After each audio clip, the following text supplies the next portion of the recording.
نسألك يا من هو الله الذي لا إله إلا هو الرحمن الرحيم الملك القدوس السلام المؤمن المهيمن العزيز الجبار المتكبر الخالق البارئ المصور الغفار القهار الوهاب الرزاق الفتاح العليم القابض الباسط الخافض الرافع المعز المذل السميع البصير الحكم.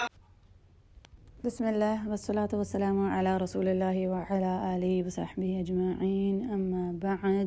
جیسا کہ آپ جانتے ہیں کہ ہم اللہ سبحانہ و تعالیٰ کے نام اور صفات کے بارے میں جان رہے ہیں۔ یہ ایک ڈیفرنٹ اپروچ ہے، ایک ڈیپ اسٹڈی ہے اللہ سبحانہ و تعالیٰ کی قرآن و سنہ میں سلیکٹڈ ناموں کے بارے میں، اور خاص طور پر آیت الکرسی میں اس کے ان خوبصورت نام اور صفات کو تلاش کرنا، اور یہ دیکھنا کہ الحی القیوم اور علی العظیم کو آیت الکرسی کتنا خوبصورتی سے بیان کرتی ہے۔ پچھلے لیسن میں ہم نے العلی کے بارے میں پڑھا، سمجھا۔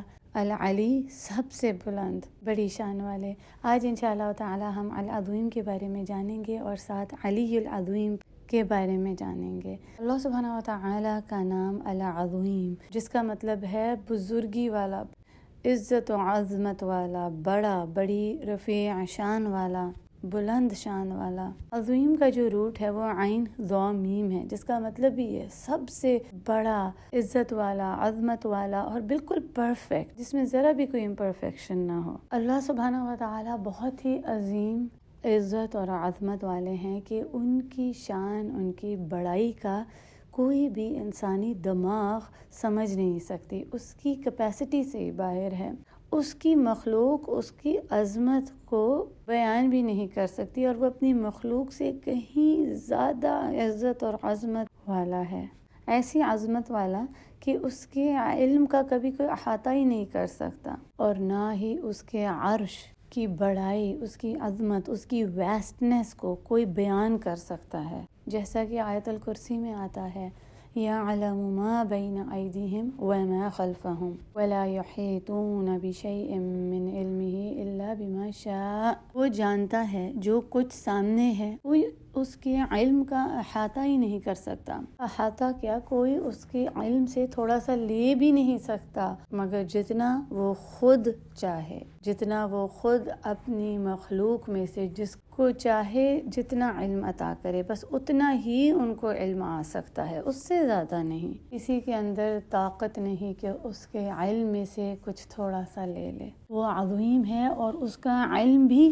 عظیم ہے۔ وہ جانتا ہے جو کچھ بھی سامنے ہے اور پیچھے ہے۔ ایدیہم وما خلفہم، اس کا کیا مطلب؟ ایدیہم یعنی انسان جو کل کرنے والا ہے اس کو اس کا بھی علم ہے، فیوچر کو وہ جانتا ہے، اور پھر آخرہ میں کیا ہونے والا ہے، ہر انسان کے ساتھ کیا ہوگا، پوری مخلوق کے ساتھ کیا ہونے والا ہے، اس کا سب کچھ اس کو علم ہے۔ چلیں یہ تو فیوچر کی بات ہو گئی نا۔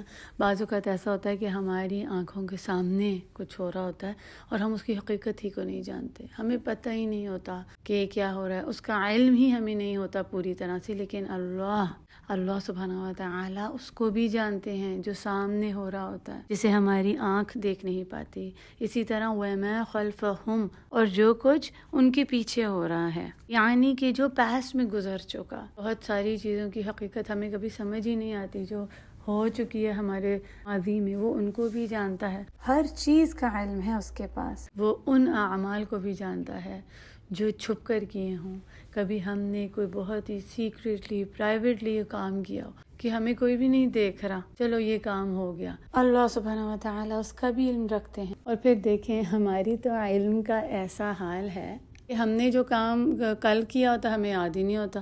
کیا آپ بتا سکتے ہیں کہ آپ 2 دن پہلے ایگزیکٹلی اس وقت کیا کریں؟ کیا آپ کو یاد ہوگا؟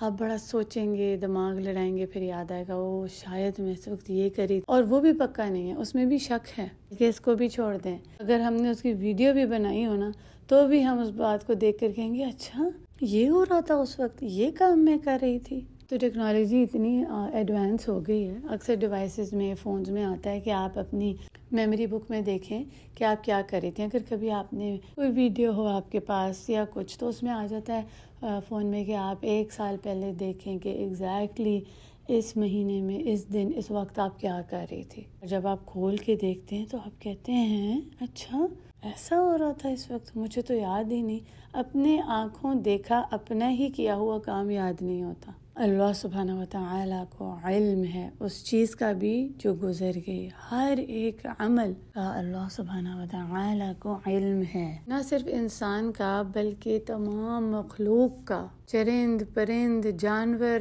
کون کیا کر رہا ہے، کس نے کتنا کھایا ہے، ان کی ہر حرکت، ان کا ہر عمل۔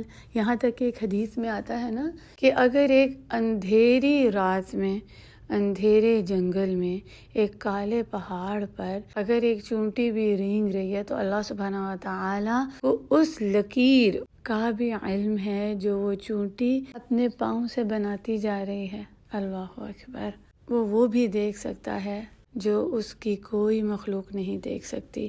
وہ ظاہر اور باطن کو جاننے والا ہے، اسی لیے اللہ سبحانہ وتعالیٰ کے نام اور صفات میں الظاہر اور باطن بھی آتا ہے۔ وہ جو خود ظاہر ہے، بالکل صاف، اعلیٰ، بلند، نشانیاں ہر طرف پھیلی ہوئی ہیں، ہر شے اس کی گواہی دے رہی ہے کہ آگے سب کچھ کھلا ہے، کچھ بھی چھپا نہیں ہے اس سے۔ اور باطن اس طرح کہ اس کی مخلوق اس کو دیکھ نہیں سکتی، اس کو تلاش کرتی رہتی ہے، وہ چھپا ہوا ہے اور اپنے چھپے ہوئے خزانوں میں سے وہاں سے عطا کرتا ہے جہاں سے اس کی مخلوق نہیں دیکھ سکتی۔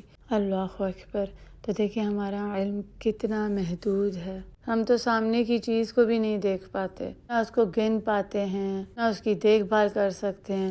اب اپنے ہی گھروں میں دیکھ لیں، اپنے بیک یارڈز میں، اب بتا سکتے ہیں کتنے درخت ہیں۔ اللہ سبحانہ وتعالیٰ فرماتے ہیں کہ اس کے پاس اس کا بھی علم ہے کہ جو پتا درخت سے نیچے گرتا ہے۔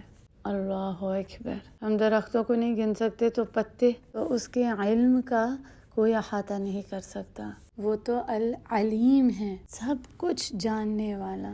اسی لیے ہم دعا کرتے ہیں رب زدنی علما۔ اللہ سبحانہ وتعالیٰ نے رسول اللہ صلی اللہ علیہ وسلم کو فرمایا کہ آپ یہ پڑھیں، ہم بھی یہ دعا مانگیں، رب زدنی علما، اے اللہ میرے علم میں اضافہ کر اور اس دنیا اور آخرہ میں درجات بلند کر دے اس علم کی وجہ سے۔ اور ساتھ میں حکم بھی مانگیں، حکمت، دانائی، وزڈم۔ ربی حبلی حکمن، اے میرے رب مجھے حکمت عطا کریں، کیونکہ حکمت بھی اللہ سبحانہ وتعالیٰ ہی کے خزانوں میں سے ہیں۔ بعض اوقات ہمیں علم تو ہوتا ہے لیکن پھر ہمیں سمجھ ہی نہیں ہوتی کہ اس علم کو کہاں پہ صحیح طرح سے ہم استعمال کریں۔ حکمت یہ بھی ہے کہ صحیح وقت پر صحیح فیصلہ کیا جائے۔ اگر اس چیز کی ہمیں سمجھ آ جائے تو ہمارے کتنے کام صحیح ہو جائیں۔ علم ایک بہت بڑا خزانہ ہے جو ہر کسی کے پاس نہیں ہوتا۔ جس کے پاس علم ہوتا ہے تو وہ گرو کرتا ہے، وہ صحیح فیصلے کرتا ہے، وہ کامیاب ہو جاتا ہے دنیا اور آخرہ میں۔ اللہ سبحانہ وتعالی ہمیں بھی صحیح اور نفع مند علم عطا کریں۔ اسی طرح ہم یہ دعا بھی مانگتے ہیں، اللہم انی اسألک علما نافعا۔ ہم اللہ سے ہی دعا کرتے ہیں کہ وہ ہمیں اپنے علم کے خزانوں میں سے عطا کرے۔ اس کا علم عظیم ہے اور وہ رب ہی العظیم ہے۔ اور ہم کئی بار دن میں اپنی صلاح میں اس کو ڈکلیئر کرتے ہیں، رکوع میں سبحان ربی العظیم، پاک ہے میرا رب، تمام تعریفوں کے لائق وہ ہے اور بہت بڑی عظمت، شان، بزرگی والا ہے۔ سورہ انعام میں آتا ہے لا تدرکہ الابصار وہو یدرک الابصار وہو اللطیف الخبیر، اسے نگاہیں نہیں پا سکتی جبکہ وہ نگاہوں کو پا لیتا ہے۔ وہ لطیف ہے، باریک بین اور الخبیر ہے، سب خبر رکھنے والا۔ اللہ اکبر۔ اس رب کی عظمت کو ہم بیان نہیں کر سکتے۔ قرآن مجید میں آتا ہے سبح اسم ربک العظیم، اس کا نام عظیم ہے، بابرکت ہے، بلند ہے، بڑی بزرگی اور شان والا ہے، اس کا نام ہی اتنا عظمت والا ہے، اس کا علم اتنا عظیم ہے، اس کا عرش علی العظیم ہے۔ تو وہ العظیم خود کیسے ہوں گے؟ ہم العظیم کو ڈیفائن ہی نہیں کر سکتے، ہمارا علم بھی یہاں پر محدود ہے۔ وہ اعلیٰ ہے، بلند ہے، تمام ایسپیکٹس میں وہ عظیم ہے، اور اس کی شان عظیم کا آیت الکرسی کے اینڈ میں اس کی عرش سے بتایا گیا ہے۔ وَسِعَ كُرْسِيُّهُ السَّمَاوَاتِ وَالْأَرْضَ وَلَا يَئُودُهُ حِفْظُهُمَا وَهُوَ الْعَلِيُّ الْعَظِيمُ۔ اس کی کرسی پھیلی ہوئی ہے، چھائی ہوئی ہے، اس نے احاطہ کیا ہوا ہے جو کچھ بھی آسمان اور زمین میں ہے، اور وہ تھکتا نہیں ہے ان کی حفاظت سے۔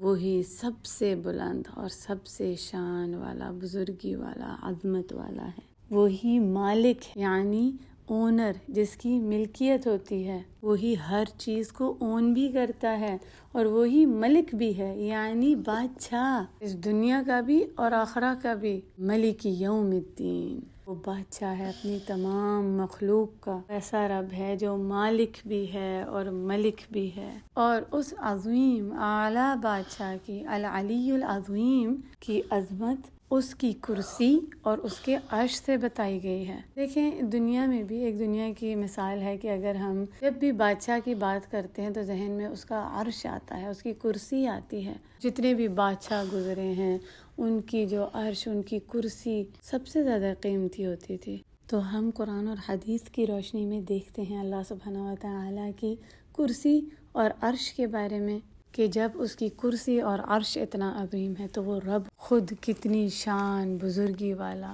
سب سے بلند عظمت والا ہے، جس کے بارے میں ہم انشاءاللہ تعالی اگلے لیسن میں دیکھیں گے۔